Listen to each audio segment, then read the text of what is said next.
Hello, I'm Liam the music reviewer, and this is a quick review of the new Isle of Dogs film from Wes Anderson. I'm not a film critic by any means, but I love film almost as much as I love music, but not quite. I was lucky enough to see one of the earlier screenings of the film in general at the GFT yesterday, and I just wanted to kind of quickly give my thoughts on it. And oh boy, this is a very good film.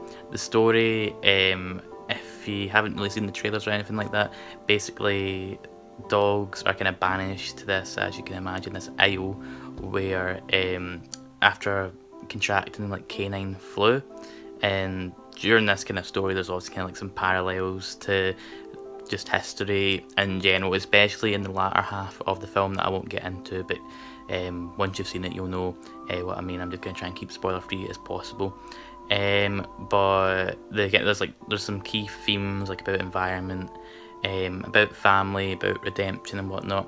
It just makes it more than just kind of like a kind of cookie cutter kind of animated film where it looks very lovely but there's not much substance. I feel this is very much a balance of style over substance, so the style has to be commended a great deal. Not that I would accuse of Wes Anderson ever kind of like pandering to any sort of audience with that, but I did think because it was a western film about Japan, that there was going to be kind of like a lot of kind of like kawaii kind of stuff going on, like overly cute. This is not overly cute at all. It's all kind of got like a kind of gritty kind of tinge to it at points, especially when there's thinking like fights between dogs. Like it's I'm pretty sure that it's rated 15, and there's certain points where you can definitely see that. It's probably one of the most mature films of his that I've seen, but the animation, oh god, just stunning. Just like you look at the dog's coats during like the whole film, you'll notice stuff like moving through it, just how they react with the wind in their environment. It's just, you can tell so much effort's been put into it, and an animated film is only as strong as its animation. You don't have to have a huge budget for it as long as you've got the style, and this film's got style as it would be in a Wes Anderson film. And just at certain points, like much like how Blade Runner 2049 was for me, you could pause it just at any point, and just kind of like the cinematography, just how everything is placed into a shot, just you can tell that Wes Anderson is still very meticulous and needs everything a certain colour, a certain angle, and a certain position. It is just so admirable. I'm not like a guru about Japanese art in general, so maybe people could probably point out some more kind of contemporary stuff to me, but just some like the paintings in the background and just style in general just kind of reminded me of just kind of like how you'd imagine like traditional art. Actually, that being said, I do think that even just kind of like how usually if there's like some sort of English subtitle, there's like the big kind of Japanese or Mandarin beside it, all makes it feel kind of like some manga maybe. I guess that's kind of the only kind of comparison I can think of, but again, just further adds to the style.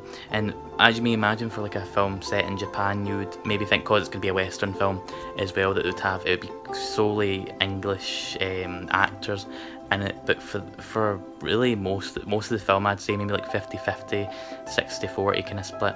The Japanese characters speak completely in Japanese, very much without needing to be translated. A lot of it is just down to kind of interpretation. Like you see somebody angry, being very angry and speaking, you assume they're angry or pissed off about something, and you see somebody kind of well up as they're talking, you assume they're sad. There's points of translation which are usually told via the translators, like broadcasting translators. In contrast, you've got this very talented ensemble cast of English actors who voice the dogs.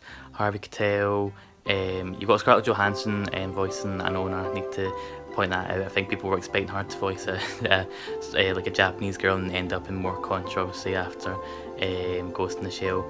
But Harvey Keitel, Bryan Cranston, Edward Norton, Bill Murray. I'm having a look just here because there's so many. Jeff Goldblum, Greta Gerwig, Frances McDormand. Oh god, just as you can expect, Wes Anderson's going to get like the kind of like the staples that he always works with. But everyone put in like it. The thing is, there wasn't like so much like great performances as just that kind of like that Wes Anderson kind of dry wit, subduedness to it, almost like something's off a little bit. and I love that so much, because I was expecting it, like the romance that happens, or like something to get really cheesy, but it never was. It was all very consistent. It feels very heartfelt. Like that can make sound like a kind of an oxymoron there to say that it felt very dry, but it was very heartfelt. But that's what it felt like for me. Like just on every sort of surface here, it felt like a project where a lot of passion and love was put into it, and just the kind of like the journey that you're going through here, you feel very invested.